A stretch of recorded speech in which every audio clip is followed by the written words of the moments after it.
আপনি কি জানেন সাপেদের আদিপুরুষ কোথায় জন্মেছিল? অ্যামাজনের জঙ্গলে, আফ্রিকার মরুভূমিতে, নাকি ভারতীয় উপমহাদেশে? বিজ্ঞান বলছে আধুনিক সাপের এক বড় অংশের পূর্বপুরুষ থাকতে পারে ইংল্যান্ডে।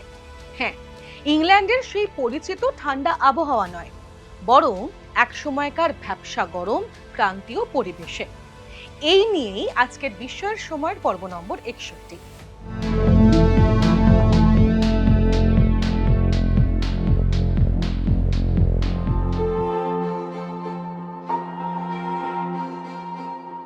পৃথিবীতে তখন চলছে ইওসিন যুগ। সময়টা প্রায় 3,70,00,000 বছর আগে। পৃথিবীর ইতিহাসের অন্যতম উষ্ণ সময়।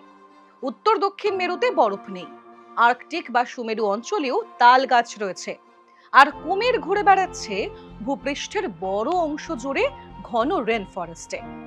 এই সময়ই ধীরে ধীরে বিকশিত হচ্ছিল আজকের বহু স্তন্যপায়ী প্রাণীর পূর্বপুরুষ।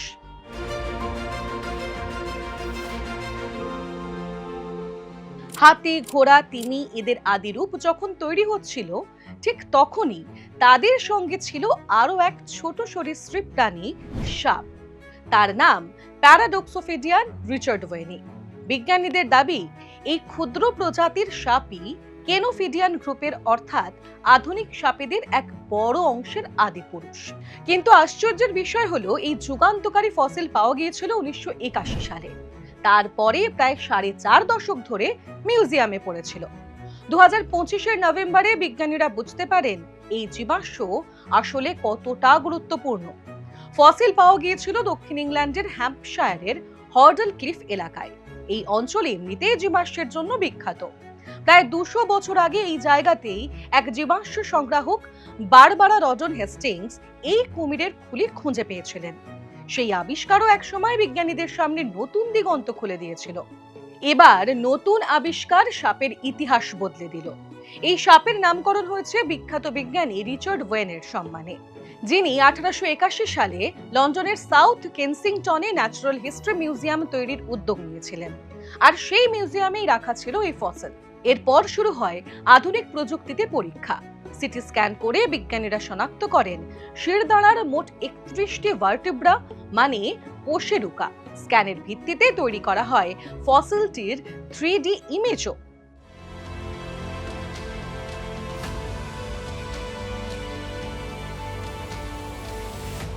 স্ক্যানে দেখা যায় সাপের শরীরের গঠন অনুযায়ী লেজের দিকে ভার্টিব্রাগুলো তুলনায় ছোট।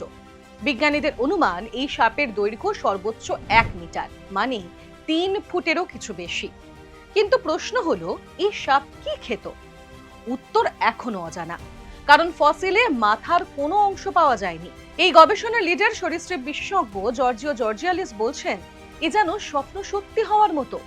কেনোফিডিয়ান সাপেদের পূর্বপুরুষ সম্পর্কে এতদিন স্পষ্ট ধারণা ছিল না। প্যারাডক্সোফিডিয়ান আমাদের সেই উত্তরের খুব কাছে নিয়ে গিয়েছে। বিজ্ঞানীরা আরো বলছেন এই সাপের সঙ্গে অনেকটাই মিল অ্যাক্রোকর্ডিডস গ্রুপের, যাদের চামড়া ঢিলে ঢালা, ঝোলা ধরনের, যেমন আজকের এলিফ্যান্ট ট্রাঙ্ক স্নেক। এই মিল থেকেই ধারণা করা হচ্ছে প্যারাডক্সোফিডিয়ান হয়তো ছিল মূলত জলজ। তবে বিজ্ঞানীদের সতর্কতা আছে, মাথা না থাকায় সাপের জীবনযাপন, খাদ্যাভ্যাস বা শিকার পদ্ধতি নিয়ে একেবারে নিশ্চিত হওয়া যাচ্ছে না। এমনও হতে পারে এটি কেনোফিডিয়ানদের সম্পূর্ণ অন্য কোনো শাখা। কিন্তু তবুও এটা যে আধুনিক সাপেদের ইতিহাসে এক বড় সূত্র, তা নিয়ে সন্দেহ নেই। এখন বিশেষজ্ঞরা এই ফসিলটিকে অন্য সাপের জীবাশ্মের সঙ্গে তুলনা করে আরো যাচাই করতে চান।